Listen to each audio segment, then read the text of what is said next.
गंभीर इसलिए है क्योंकि सबसे बड़ी ग्रोथ वही होती है जहां पे सबसे ज्यादा कमजोरियां दिखाई पड़ती हों। देश के अंदर सबसे बड़ी ग्रोथ वही होगी जहां ग्रोथ का सबसे बड़ा गैप बाकी बचा हो। बिहार एक ऐसा राज्य है जहां ग्रोथ का सबसे बड़ा गैप है, जहां पे ग्रोथ की निश्चित रूप से बहुत तेजी से बहुत ज्यादा आवश्यकता है। मेरी जिम्मेदारी बनती है कि मैं उसको केस स्टडी के रूप में आपके सामने प्रेजेंट करूं। 7 बातें बताऊंगा क्यों बिहार इतना पीछे रह गया और क्या किया जाए ताकि बिहार आगे बढ़ सके। देखिए, सबसे पहले तो समझिए, जो हमारे 32-33 राज्य आज हमारे देश के अंदर, यूनियन टेरिटरी मिला करके 33-34, इनके अंदर बिहार का जो पर कैपिटा इनकम है वो लोएस्ट है।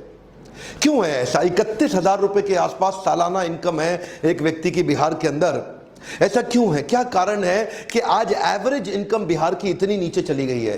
ये पर कैपिटा इनकम क्या होता है? ये निकाला जाता है एक ही स्थान, एक ज्योग्राफी के अंदर उनकी टोटल इनकम को टोटल पॉपुलेशन से डिवाइड करके। देखिए, ये वीडियो हर एक भारतीय के लिए समझना बहुत ज्यादा जरूरी है कि कुछ राज्य होते हैं जो भारत की इकोनॉमी को, भारत की स्ट्रेंथ को, भारत की उसको आगे लेके जाते हैं, और कुछ ऐसे राज्य होते हैं जो उसकी ग्रोथ डेवलपमेंट को नीचे घसीट रहे हैं, नीचे लेके जा रहे हैं। क्या कारण है इसका? कारण क्या है? क्यों ऐसा बोलते हैं? मतलब बिहारी शब्द को गाली की तरह क्यों प्रयोग किया जाता है? ये क्यों प्रतीकात्मक हो गया? बोलते हैं एक बिहारी 100 बीमारी। बिहारी की शक्ल के हट, बिहारी की शक्ल के हट।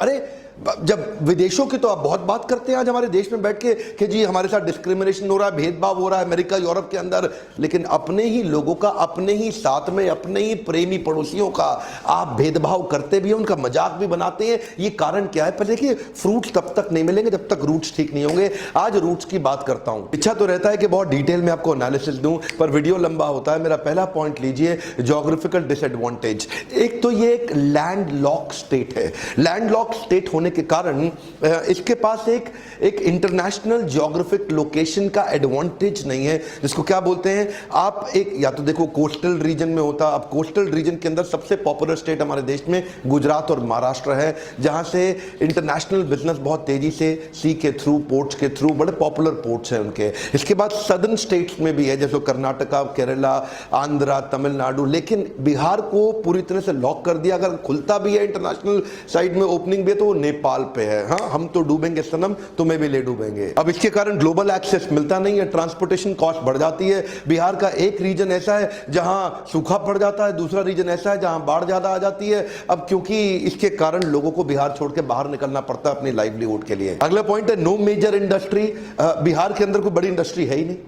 कोई बड़ी इंडस्ट्री अभी भी ब्लू चिप कंपनी के अंदर, हिंदुस्तान यूनिलीवर के अलावा बड़ी कंपनी इस समय बहुत ज्यादा इन्वेस्टमेंट बिहार में करना ही नहीं चाहती। आप समझिए बात को कि बंगाल से, उत्तर प्रदेश से, मध्य प्रदेश से ट्रक भर भर के माल आता है, लेकिन वो ट्रक वापस खाली जाता है। कम ऑन, वापस खाली जाता है। यहां से बिहार से कुछ बाहर नहीं जा रहा, बिहार बाहर से माल ले रहा है, दे नहीं रहा कुछ भी। पहले शुगर मिल्स और फर्टिलाइजर्स के प्लांट्स हुआ करते थे, इकोसिस्टम कमजोर होने से कंपनीज ने लॉसेस करना शुरू किया, वो भी बंद हो गई, लोग बाहर जाने लगे छोड़ के। नेले पे दहला तो तब हो गया कि जब झारखंड बिहार से अलग हुआ। जैसे ही झारखंड बिहार से अलग हुआ, मिनरल रिच कंपनी, सारे बड़े कॉर्पोरेट, जितनी भी माइनिंग होनी थी, सब झारखंड में निकल गया। बोकारो हाथ से निकल गया, टाटा नगर, जमशेदपुर हाथ से निकल गया। अब तो कुछ मिनरल भी नहीं बचा बिहार के, तो बिहार बेचारा दब गया। तीसरा पॉइंट है फ्रेट इक्वलाइजेशन पॉलिसी। ये 1950 के दशक में आया था और 1990 के दशक तक रहा।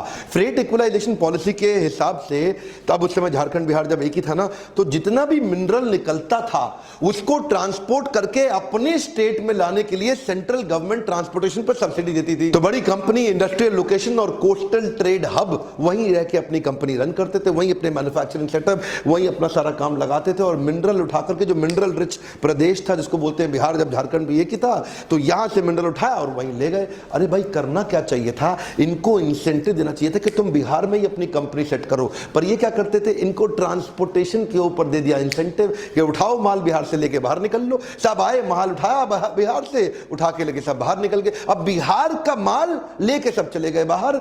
अगर वहीं फैक्ट्रियां लगा दी होती तो बिहार में आ जाती एम्प्लॉयबिलिटी। इधर का ना कल्चर बदल जाता। यहां पे एजुकेशन और एम्प्लॉयबिलिटी दोनों कम रही, इसीलिए इनकी नेशनल अर्निंग के मुकाबले बिहार की अर्निंग बहुत कम रह गई। मिनरल रिच स्टेट होने का कॉम्पिटिटिव एडवांटेज होते हुए भी इसको 1993 तक लूटा गया है। चौथा मेरा पॉइंट है, frog in the pond think it's an ocean. इसे क्या बोलते हैं? इसे बोलते हैं कुएं का मेंढक। जो कुएं का मेंढक है ना, वो उस कुएं को समुद्र समझता है। तो जो बिहार का आदमी है ना, वो सिविल सर्विसेज को ही सब कुछ समझता है। उसके लिए जिंदगी सिविल सर्विसेज ही है सब कुछ। IAS IPS IFS बन जाऊं, सरकारी नौकरी मिल जाए, रेट लिस्ट तय कर दिया, तेरी सरकारी नौकरी, तेरे को दहेज में इतना पैसा मिलेगा। इनको क्या लगता है, सरकारी नौकरी मिल गई, IAS ऑफिसर बन गया, ये टेबल के ऊपर तो लेगा, नीचे से भी लेगा। और क्या सोचते, ये एक्चुअली बिहार में ना कल्चर बन गया। ये देखते थे अपने आसपास, ये देखो ये बाबू है, IAS अफसर है, अब बिजली तो आ नहीं रही है, लेकिन सरकारी जनरेटर पे इसके घर में 24 घंटा बिजली रहती है। तो एक एस्पिरेशन सोशल प्रूफ के साथ बनता चला गया पूरे प्रदेश के अंदर। अच्छा, क्रेज इतना ज्यादा हो गया सिविल सर्विसेज का कि अब अगर कोई व्यापार करने निकले भी ना, तो वो क्या बोलते हैं, ए चौबे जी छब्बे बनने निकले, डूबे बन के लौटे। दैनिक भास्कर का मैं एक आर्टिकल पढ़ रहा था, क्या कहते हैं, पॉपुलरली बिहार के अंदर रेट लिस्ट तय कर दी गई है। IAS अफसर है, इतने का दहेज मिलेगा। IAS अफसर को 1 से 3 करोड़ का दहेज मिल जाता है, IPS को 80 लाख से 2 करोड़, IRS IFS को 50 से 80 लाख मिलेगा, थोड़ा कम मिलता है बेचारों को। इंजीनियर PSU PCS ऑफिसर बन जाए, 40 से 80 लाख मिलेगा। एक्चुअली इसमें जात पे भी डिपेंड करता है, ऊंची जात को 80 लाख, नीची जात को 40 लाख। बैंक PO, दरोगा, स्टेशन मास्टर 15-20 लाख ले लेगा। सरकारी पियोन भी खाली हाथ नहीं जाएगा, वो भी 5 लाख रुपए तो निकाल लेगा दहेज के। ये क्या हो गया, ये सरकारी नौकरी ही सब कुछ है। एक बिहारी आदमी के लिए वो क्या कहते हैं, कहीं सूखा कहीं बाढ़, ना मिले नौकरी ना व्यापार, तो सरकारी नौकरी सब कुछ है। अभी बिहार को मैं और समझ ही रहा था कि इतने में किसी ने मुझे डाउरी कैलकुलेटर पे दिखा दिया। उसमें अपनी उम्र लिखो, कास्ट लिखो, क्या हो तुम, और उसके बाद लिखो प्रोफेशन कैसा है, मंथली सैलरी कितनी है, कहां पे काम कर रहा है, दिखने में कैसा, गोरा चिट्टा काला, हाइट कितनी है, पहली शादी है कि दूसरी शादी है, माता पिता क्या करते हैं। इससे क्या होगा, आपका डाउरी कैलकुलेटर निकल के आ गया कि कितना दहेज मिलेगा। इन्हीं चीजों ने मार दिया है हमारे देश को। आज भी हमारे देश में ऐसे संस्कार है कि दहेज की कमाई पे लाड टपकती है कि तेरे को कितना मिला, मेरे को कितना मिला, गाड़ी कौन सी आई। मेरा 5वां पॉइंट है, Bihar is famous for caste politics. Caste politics का मतलब क्या हुआ, इधर कास्ट पॉलिटिक्स ज्यादा चलती है, डेवलपमेंट पॉलिटिक्स कम चलती है। अच्छा देखो, हर चीज के फायदे नुकसान भी होते हैं। कास्ट पॉलिटिक्स का कुछ फायदा तो है। फायदा यह है कि पहले यहां पे जो ऊंची कास्ट होती थी वो नीचे वालों को बहुत दबाते थे पैसे से। अब वो उनको पैसे से दबाते थे, तो ये सोचे कि हम लोग जो है ना, सत्ता की पावर से, पॉलिटिक्स की पावर से अपने आप को खड़े करें, हमारे पास पैसा नहीं है। तो ये छोटी छोटी कास्ट के लोग इकट्ठे हुए और इन लोगों ने अपने आप को ऊंची जात के लोगों के सामने अपने आप को ताकत से खड़ा किया।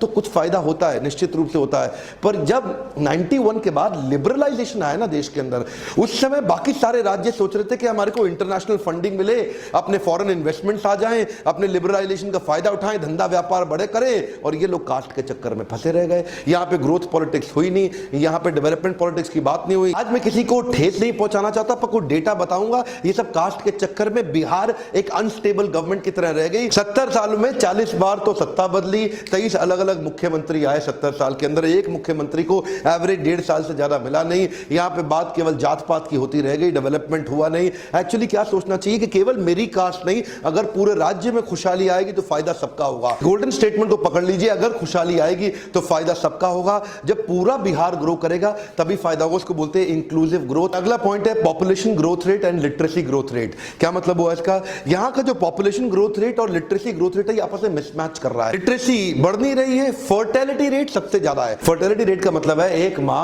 एवरेज सबसे ज्यादा अपने जीवन काल में बच्चों को जन्म बिहार की मां देती है। बाकी बहुत सारे राज्य ऐसे हैं जहां पे पढ़े लिखे राज्य हैं, वहां पे एक मां 2 से ज्यादा बच्चों को नहीं जन्म देती है, पर बिहार का सबसे ज्यादा। बिहार में भी 2 हिस्से हैं, एक जहां पे बिल्कुल पिछड़ी हुई जाती है, ना बिल्कुल पढ़ाई नहीं किया, बिल्कुल शिक्षा नहीं है, ज्ञान नहीं है, वहां एक मां 4 से 5 बच्चों को जन्म दे रही है। और जहां थोड़ी बहुत पढ़ाई करी गई वहां 3 बच्चों को। इसके कारण क्या हुआ, पॉपुलेशन बहुत ज्यादा और एजुकेशन बहुत कम। ध्यान दीजिए, कम ऑन, पॉपुलेशन सबसे ज्यादा तेज बढ़ा रहा है बिहार और एजुकेशन सबसे कम है, क्योंकि लिटरेसी रेट यहां पे 63% के नजदीक रह गया। बिहार का लिटरेसी रेट यानी कि जो पढ़ाई का, शिक्षा का दर है, सबसे कम है। नालंदा यूनिवर्सिटी जो विश्व की सबसे पहली, उसके होने के बावजूद, सबसे ज्यादा IAS प्रोड्यूस करने के बावजूद, यहां का एजुकेशन का जो एवरेज स्तर है ना, वो अच्छा नहीं हुआ। जो बहुत ही मेधावी, बहुत बुद्धिमान छात्र हैं, वो सबको छोड़ के आगे निकलने की कोशिश तो कर रहे हैं बिहार के अंदर, लेकिन वो कोशिश बहुत कम लोगों के अंदर है और बहुत सीमित जगह पे है। उसके नए एवेन्यूज नहीं खोले जा रहे। अगला मेरा पॉइंट है education and employability directly proportionate to earnings. इसका क्या अर्थ हुआ, समझिए बात को।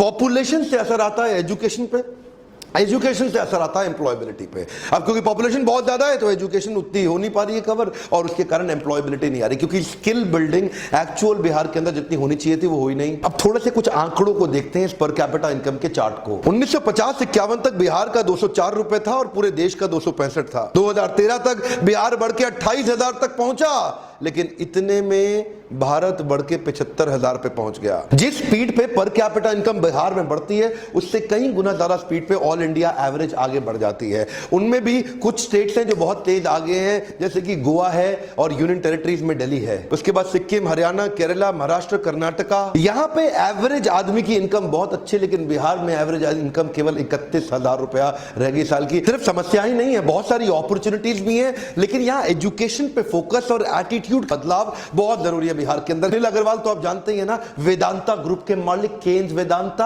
आज one of the top 10 Indian rich people इनकी लिस्ट में इनका नाम आता है। ये बिहार से निकल के आए हैं। रविंद्र कुमार सिन्हा को नहीं जानते आप? SIS सिक्योरिटी इंटेलिजेंस सर्विस, सबसे बड़ी देश की सिक्योरिटी कंपनीज, इनके IPO भी निकले और इनफैक्ट इनकी कंपनी बहुत तेज ग्रो कर गई। बहुत सारे व्यापारियों को जरूरत है जो एम्प्लॉयबिलिटी जनरेट करके दे सके। वो मानसिकता से बाहर आना है कि भैया सरकारी, मेरे को तो सरकारी, इस मानसिकता से बाहर निकल के वो सारी बिजनेस और ग्रोथ अपॉर्चुनिटीज प्रोड्यूस करनी है। सबसे ज्यादा ग्रोथ वही होगी, लेकिन मैं वहां ध्यान देना चाहता हूं जहां कोई ध्यान नहीं देना चाहता, इसलिए मैंने बिहार पे केस स्टडी बनाया।